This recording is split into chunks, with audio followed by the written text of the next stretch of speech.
muterevu nkwaniriza nnyo atulaba yonna gyosinzidde okubeera nga tulaba mugamba mutya muli mutya emirimu gitambula gitya.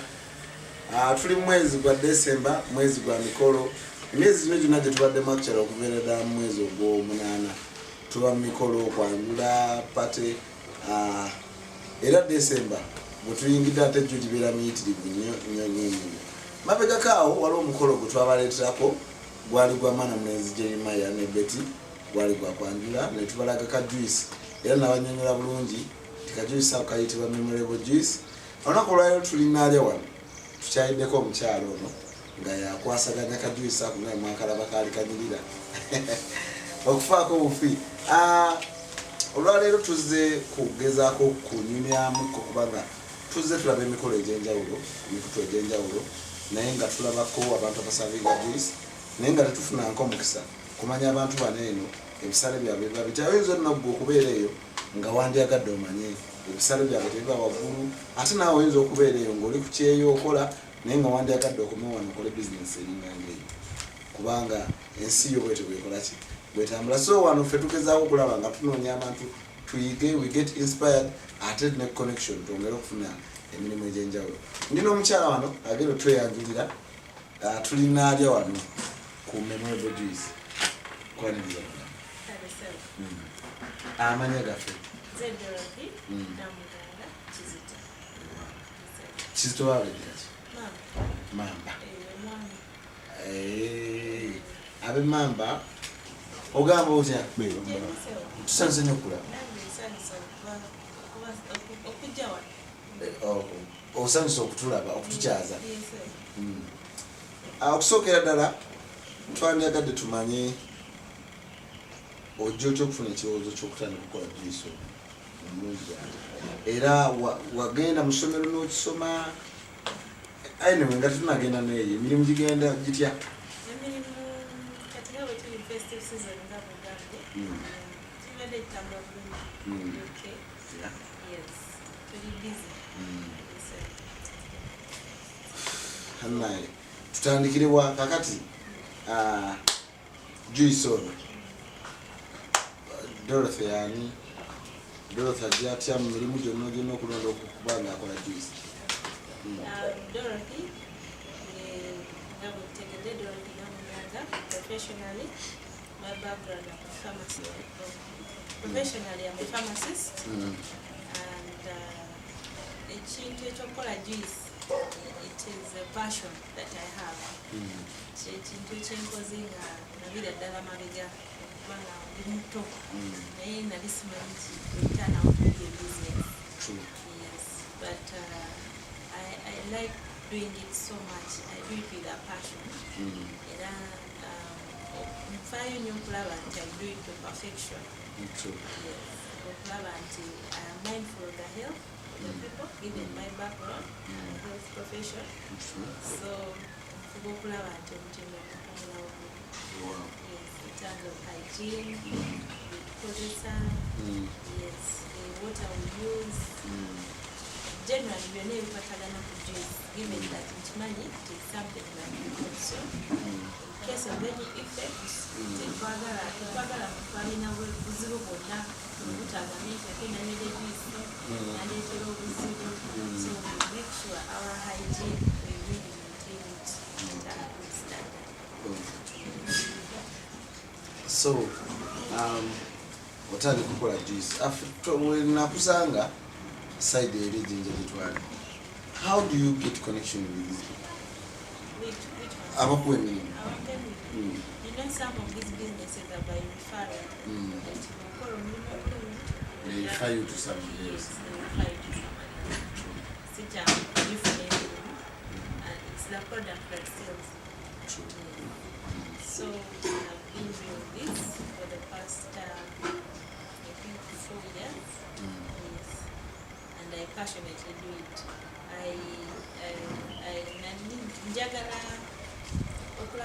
Okay,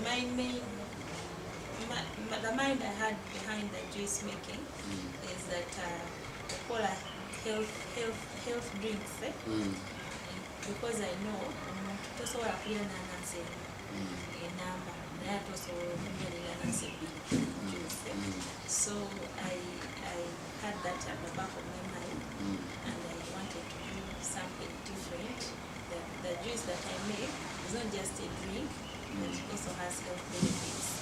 So make sure because if you take them, they are going to benefit the person's health. So biki byosinga otunuulira naddala nga ogenda okukola juice omuntu gwalina okunywa agambe juice kwenyoddeyo? Tumanya nnyo quality. Quality ze ziriwo ezo kubanga omukyala ayinza okubeera eyo ng'alaba programu n'ayagala amanye omwami we alinamu kamulira atya akatunda oba ka juice. Kale butereevu tuli wano Nalya nga tulina juice ow'enjawulo ono gwe bayita memorable juice gw'onywa n'otamwerabira. Kala ziizo za njawulo waliwo ka green kaakano oba kalimu kigaji oba kalimu ki Madamu Dorothy ajja tunyonnyola kala ziizo za njawulo. Omukyala nno amwetaaza ono agenda kubanga atunyonnyola engeri gye tuyinza okumufunamu okusobola okubeera nga naawe ofuna ku mukisa oba olina omukolo kwanjula birthday party graduation mbaga byonna ndowooza omuyita ne family drink up omuyita kajuisi aba asobola okakola ku bbeeyi ensamusamu. Kakati njagala osooka otunyonyole ku bika bya juisi bino era obitabula otya okubanga byawula kala bwe bityo? Okay, ekisookera ddala juice waffe yenna alinakyo. Temuli food color. Temuli food color? No. Yes, nga bwe nakugambye nze ndi musawo my background, so njagala okwewalira ddala ebintu ebiri artificial ekiba kisoboka. So zino kala zonna tuzijja mu bibala. Yes. Tutandike ne green oyo. Green ono we use mint and pineapple. What do you mean by mint? Omuntu ali alaba atategeera nnyo mint kiki oba otegeeza? Mint buba bukola bumera osobola busanga mu katale nakasero kaleerwe gweogenda no bagamba nze njagala mint ate akola ng'eddagala ne ku caayi si mu juice mukka. Yes. So n'otekamu ki ekirala? N'enanansi. Yes. Nekaba ka green nekagwayo bwe katyo.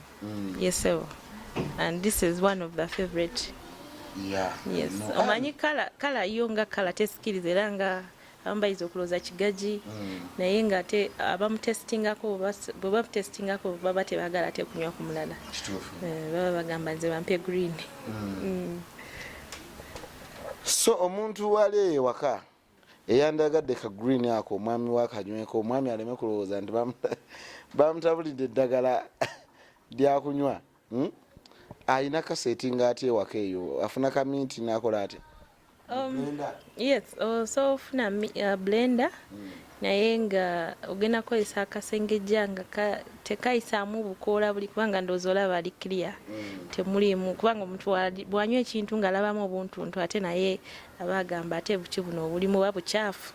So akasengejja kogenda okukozesa olina okegendereza nga tekajja kulekamu buntu obwo. Yes. Tunyonyole ne kwono. No carrot.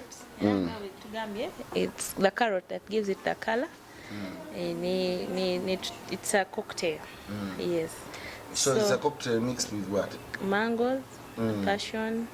Yes, we put some other things like as we've said in Mujuisi you not take preservative, which is lemon. Asobola okuba nga akyali mulungi for the time of consumption. Okay. Yes, sir. Nga tunanyonyola bika bino birala bisigaddeyo. Juice osobola osanga abantu abasinga benjawulo bakamula juice naye olina omusanga nga ate juice wensi mukwafu ng'ono bwali. Ki ekisinga okuleeta juice oyo kubanga si mukwafu ng'owuwo ono bwali bwati? Of course abantu baba nze nga bwe nagambye nfaayo nnyo ku quality. Kati oli ajja kukozesa amazzi mangi ate gabeere mu juice abeere mu mazzi nga it is the reverse. Instead of amazzi okubeera mu juice nga amazzi matono ate juice yaba gobanga adipinze mu mazzi n'ofuna ekintu ekiri dilute. so faayo nnyo ku quantity z'okozesa eza fruits. Yes sir. Kyekireeta ne quality. Yes sir. So amazzi galina kuba matono? Amazzi matonotono, actually ebisinga wano amazzi tuteekeramu ddala matini. Oli oyinza n'omugamba nti kati nga muno temuli mazzi n'alowooza nti no toyogera kituufu. Yes. Naye ng'ebisinga muno temuli mazzi. Kati ng'omanyi already watermelon, it's water. So oteekamu amazzi osaabulula. So it has to be, yes, it has to be pure watermelon, the fruit. So percentage y'amazzi erina kubeera ki? Sijja kugamba nti percentage. 10%, 20%. It also depends. It depends really. Ate toyagala kola kintu kiri thick. Mu kifo ky'okunywa ate ng'olya kirye. So you have to balance the ratios. Okay. Yes. Kale.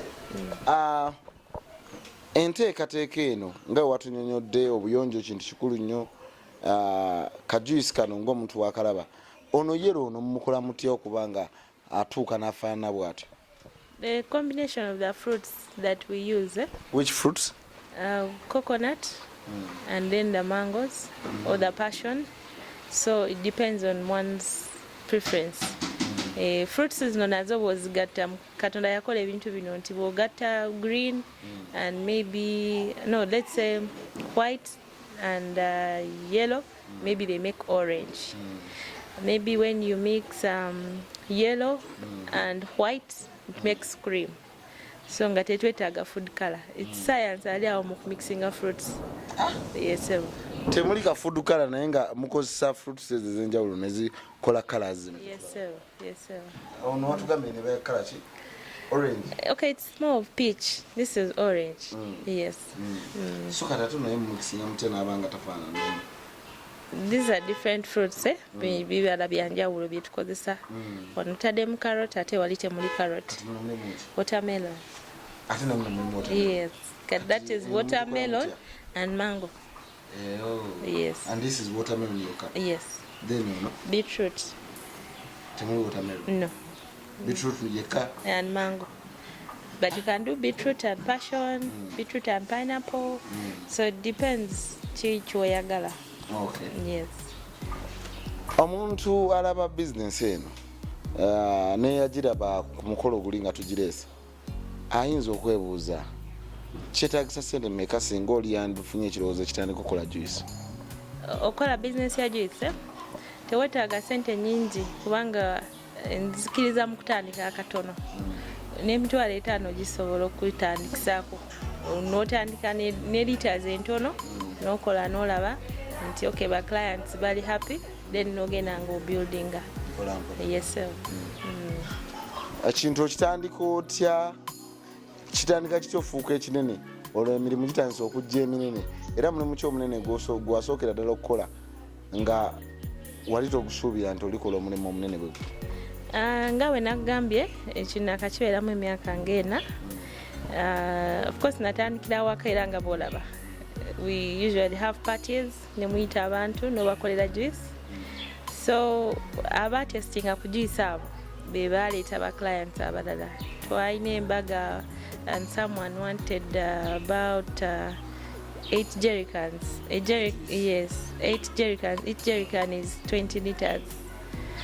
So ogwo mulimu si mutono okusaidi yange ngeri gye twali twakatandika. Wali agamba 8 jerrycans nzikola mu lunaku. Naye given that nze singakola mikolo, not a daily like operations. So gwali munene kusaidi yaffe. Kati ne tujja abagala ebitaano, ebina, ebisatu bwe tutyo bwe tuze tukola. Yes sir. So enteekateeka eno ebeetya kubanga tutera okusanga ku setting already kintu kya yase dda wali eri akajuice katambula. Muve eno nga mukiteeseteese oba mukiteekera ddala wali wenyini kusinga? Ku scene wali we just set up the machines naye nga juice tetumukolera ku scene. Juice yetumukolera eno. Yes. Kubanga kiyinza okuzibuwala wali okuteekateeka ebibala, you know, the size of the space kiyinza okuba ekizibu ate nga twetaaga amazzi ag'okukozesa n'aba mu ngalo wano kola bwoti ebiyinza obutaba ku venue. Yes, so wali ku venue tugenda na product ewedde na equipment mwe tugenda omuteeka n'ebintu ebinanyumisa setup. Omuntu alina omukolo omutonotono katugambe nga birthday party. Charges zitera kubeera zitya nga birthday party, graduations, Thanksgiving, party bwe butyo obwo. Charges zitera kubeera zitya oba it depends? It depends really. And we can negotiate. Tetukalubya nnyo nsonga omuntu omutegeera nga bwazze ne muteesa naye nga n'abamu baprefaringa nagamba anze nkolera you just deliver nja kwesavinga ewaka. Yes, njagala nga tumaliriza omuntu akalango tukayiseewo omuntu yeetaaze juice flavors ki eza juice zalina okutunuulira nga naawe omanyi nti zino flavors ku mukolo ekituufu siyinza kukola juice nga sirina flavors bweziti ne bweziti. Okay, challenge eri mu business ya juice most times fruits ziba seasonal. Kati omuntu ayinza okwagala ekintu naye nga temu season kyabula kati at the moment obutunda sibwa tebuli nnyo ku season. Yes, bwa bay ate ngoli agambye nze njagala butunda kati wona omugamba nti kale tujja bukola naye ojja kwongera mu kusente so naye nga tukubulira different fruits ne flavors nga bwe tuzimixinga gwe nokola choice oba ffe ne tukuyambako ne tukola depending on the season of the fruits. Yes, sir. Akwetaaze ayinza kufuna atya? Ndi ku namba ya MTN 0776 712100 eyo eri ne ku WhatsApp oba 0701 712100 yemu ne ya MTN just Airtel MTN. Bagambe yeetaaze ka juice. Yeetaaze ka juice ze namba osobola okunfuna ne twogera. Flavors zinjawulo. Yes, sir. So kijja kudependinga weba season nzibuzibu era omuntu omunyonyola. Era nkunyonyola ne gamba ekyo kyosabye tusobola kikola naye challenge eri mu season. Yes, sir. Tubadde nno wano ku memorable juice era nga tulina enteekateeka n'omukyalo ono ze tukyayogerako mujja kubanga mubiraba naye nga bulijjo program eno eteekebwamu ssente aba Cashin Business Consult basangibwa Sekabaka Road. Bano nno batwala abantu ebweru bwetaaza okugenda Saudi Arabia, Qatar, tomanya nawe nja okuba nga weetaagayo mashini Dubai bakufunira visa n'ogenda n'oleetera ebyakabi n'okomawo wano. So basangibwa liga Sekabaka Road otuuka ku Sekabaka Road ekizimbe ojja kuba nga okirabaawo ojja kuba nga obeegattako ojja kutambula bulungi nnyo ogende otuukirize ebireto byo. Nze Happy King Uganda nja batumira nnyo abasubscribinga abasharinga stories zaffe zonna nga tumaliriza njagala abakulaba basiibule ate ekirungi watugambye nti omuntu yena ayagala okutandika omuntu ayagala okuyiga by the way sinadde sinakikubuuzaako oyigiriza. Nze njigiriza. I have no problem with that kubanga manyi nti no ba clients bangi ate tosobola bakola n'obamalayo so linga yali agadde okumanya nze ntandika ntya nkola ntya we can talk. Kukasente akatonotono? Not really. Okay, of course akasente kalibadde maybe kakugula bintu byakozesa. Yes, naye sijja kucharginga nti nze nange nyine yansasuza because I believe freely given, freely give. Ekyo kirabo very Katonda. Yes, so siyinza gamba nti no ngenda kusaba emitwalo 5 oba 2 oba 10. Yes. Okay. Njagala abakulaba basiibule obalagirire ne wano office weziri so that afunye namba omuntu ayinza n'okwagala okwetuukira abantu bamanyi. Abatulaba abalungi beebaziza nnyo okutuwa obudde bwammwe n'okutulaba. Tubadde wano Nalya nze Dorothy namuganga Kizito ngeri yayagadde juice afaanana bwati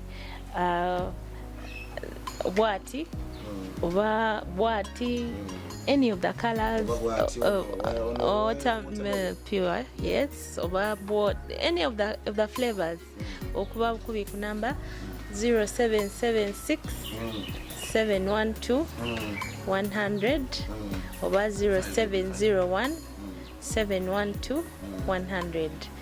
Tusangibwa wano Nalya estate. Okay. Yes.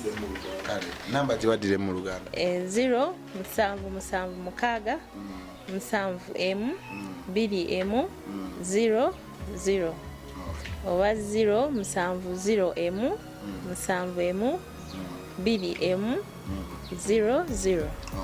Yes. Kale nno nga wawulidde gwetaaze kajuice akalungi bwe kati ojja kubanga omufuna ku namba z'essimu ezo z'owulidde babayita ba memorable juice. Bano no bakolera ddala juice omutawaana ennyo.